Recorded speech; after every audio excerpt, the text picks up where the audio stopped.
हरे कृष्ण। वृंदावन धाम के सप्त देवालय में प्रथम देवालय है भगवान गोविंद देवजू, जयपुर। रूप गोस्वामी को यह श्री विग्रह वृंदावन के गोमा टीला नामक स्थान से विक्रम संवत 1592 सन 1535 में मिली थी। उन्होंने उसी स्थान पर छोटी सी कुटिया में इस विग्रह को स्थापित किया।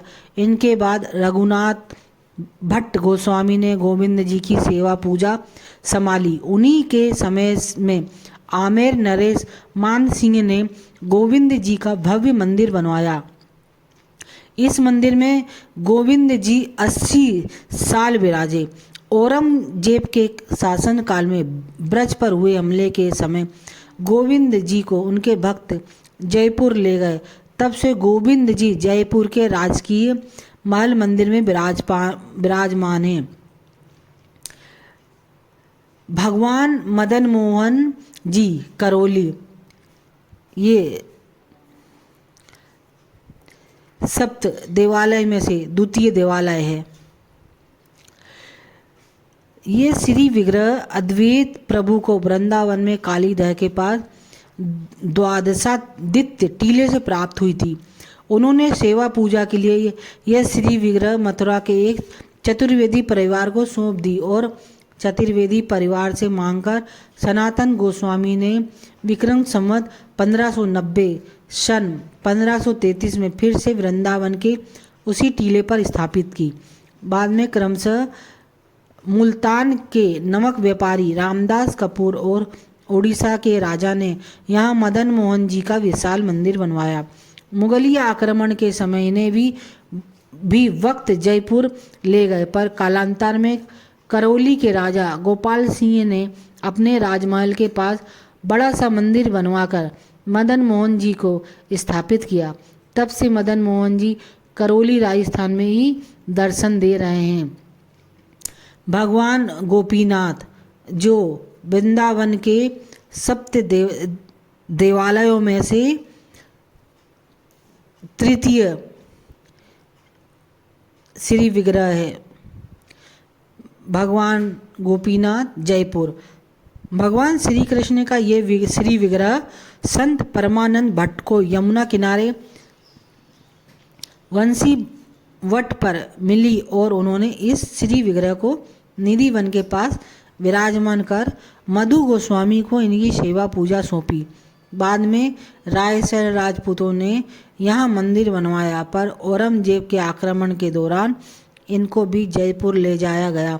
तब से भगवान गोपीनाथ जी वहाँ पुरानी बस्ती स्थित गोपीनाथ मंदिर में विराजमान हैं और भक्तों को दर्शन प्रदान कर रहे हैं। भगवान जुगल किशोर जी पन्ना। भगवान श्री कृष्ण का ये श्री विग्रह हरि राम राय जी व्यास को विक्रम संवत 1620 की माघ शुक्ल एकादशी को वृंदावन के किशोर वन नामक स्थान पर मिली। व्यास जी ने उस विग्रह को वहीं प्रतिष्ठित किया। बाद में ओरछा के राजा मधुकर शाह ने किशोर वन के पास मंदिर बनवाया। यहाँ भगवान जुगल किशोर अनेक वर्षों तक विराजे, पर मुगलिया हमले के समय जुगल किशोर जी को उनके भक्त ओरछा के पास पन्ना ले गए। पन्ना मध्य प्रदेश में आज भी पुराने जुगल किशोर मंदिर में दर्शन दे रहे हैं। भगवान राधा रमन जी श्री वृंदावन धाम। श्रील गोपाल भट्ट गोस्वामी को गंडक नदी में एक विशाल शालिग्राम शिला मिला। वे उसे वृंदावन ले आए और केसी घाट के पास मंदिर में प्रतिष्ठित कर दिया। भक्त के द्वारा दिए वस्त्रों को धारण न करा पाना और एक दिन किसी दर्शनार्थी ने कटाक्ष कर दिया कि चंदन लगाए शालिग्राम जी तो ऐसे लगते हैं मानो कड़ी में बैगन पड़े हों। ये सुनकर गोस्वामी जी बहुत दुखी हुए, पर सुबह होते ही शालिग्राम से भगवान राधा रमन का दिव्य श्री विग्रह प्रकट हो गया। यह दिन विक्रम संवत 1599 और सन 1542 की वैशाख पूर्णिमा का था। वर्तमान में इनकी प्रतिष्ठापना संवत 1884 में की गई है। श्री वृंदावन धाम में मुगलिया हमलों के बावजूद यही एकमात्र श्री विग्रह है जो वृंदावन से कहीं बाहर नहीं गया। इन्हें भक्तों ने वृंदावन में ही छुपा कर रखा। सबसे विशेष बात यह है कि जन्माष्टमी को जहाँ दुनिया के सभी कृष्ण मंदिरों में रात्रि 12 बजे उत्सव पूजा अर्चना होती है, वहीं राधा रमन जी का जन्म अभिषेक दोपहर 12 बजे होता है। मान्यता है ठाकुर जी अत्यंत सुकोमल होते हैं, उन्हें रात्रि में जगाना ठीक नहीं है। भगवान राधा वल्लभ जी वृंदावन धाम। परम भगवान श्री कृष्ण का यह श्री विग्रह हित हरिवंश जी को दहेज में मिला था। उनका विवाह देवबंद से वृंदावन आते समय चटथावल गांव में आत्मदेव ब्राह्मण की बेटी से हुआ था। पहले वृंदावन के सेवा कुंज में संवत 1591 और बाद में सुंदरलाल भटनागर कुछ लोग रहीम को ही यह श्रेय देते हैं द्वारा बनवाए गए लाल पत्थर वाले पुराने मंदिर में राधा वल्लभ जी प्रतिष्ठित हुए। मुगलिया हमले के समय भक्त इन्हें कामा राजस्थान ले गए थे। विक्रम संवत 1842 में एक बार फिर भक्त इस विग्रह को वृंदावन ले आए और यह नवनिर्मित मंदिर में प्रतिष्ठित किया गया। तब से भगवान राधा वल्लभ जी यहीं विराजमान हैं। भगवान बांके बिहारी जी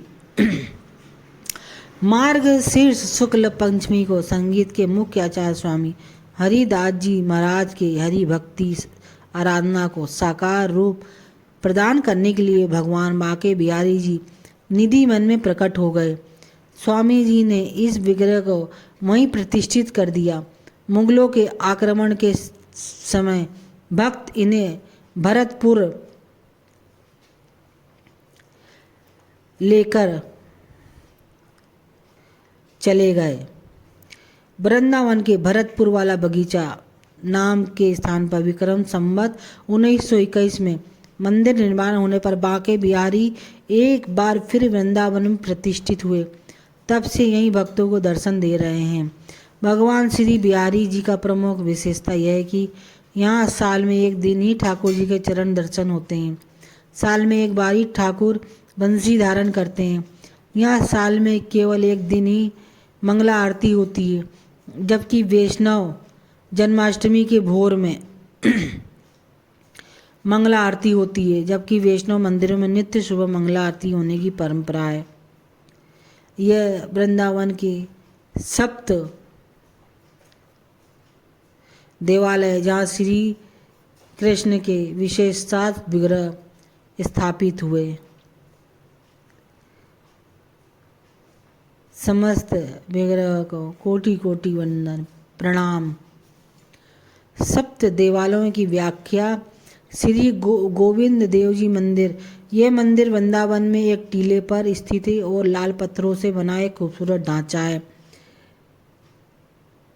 संक्षिप्त व्याख्या सप्त देवालयों की। द्वितीय देवालय श्री मदन मोहन मंदिर। यह मंदिर बिहारी जी मंदिर के पास वृंदावन के सबसे ऊंचे टीले पर स्थित है और लाल पत्थरों से निर्मित है। श्री गोपीनाथ जी मंदिर ये वृंदावन के सबसे पुराने मंदिरों में से एक है। इसमें राधा रानी और कृष्ण की प्रतिमाएं हैं। श्री राधा रमण मंदिर। इस मंदिर में राधा रमण जी के दर्शन होते हैं और हजारों भक्त यहाँ दर्शन के लिए आते हैं। श्री राधा दामोदर जी। इस मंदिर की स्थापना 6 गोस्वामी में से एक श्री रूप गोस्वामी जी ने की थी। यह शील जीव गोस्वामी द्वारा स्थापित किया गया था और यहाँ के मूल देवता को व्यक्तिगत रूप से गोस्वामी ने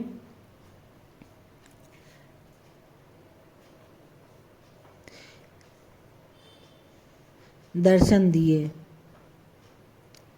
श्री राधा रमण मंदिर। इस मंदिर में राधा रमण जी के दर्शन होते हैं और हजारों भक्त यहाँ दर्शन के लिए आते हैं। श्री राधा दामोदर जी। इस मंदिर की स्थापना 6 गोस्वामियों ने में से एक गोस्वामी श्री रूप गोस्वामी जी ने की थी। यह शील गोस्वामी जी द्वारा स्थापित किया और यहाँ के मूल देवता को व्यक्तिगत रूप से रूप गोस्वामी ने बनाया। श्री राधा श्याम सुंदर मंदिर। राधा कृष्ण की प्रेम लीलाओं का बखान करता है। यहाँ श्री राधा रानी के हृदय से प्रकट हुए श्याम सुंदर को राधा रानी प्रति गोकुलानंद जी मंदिर। इस मंदिर की स्थापना गोकुलानंद गोस्वामी ने की थी। अतः सभी सप्त देवालयों को, सप्त देवों को कोटिस वंदन।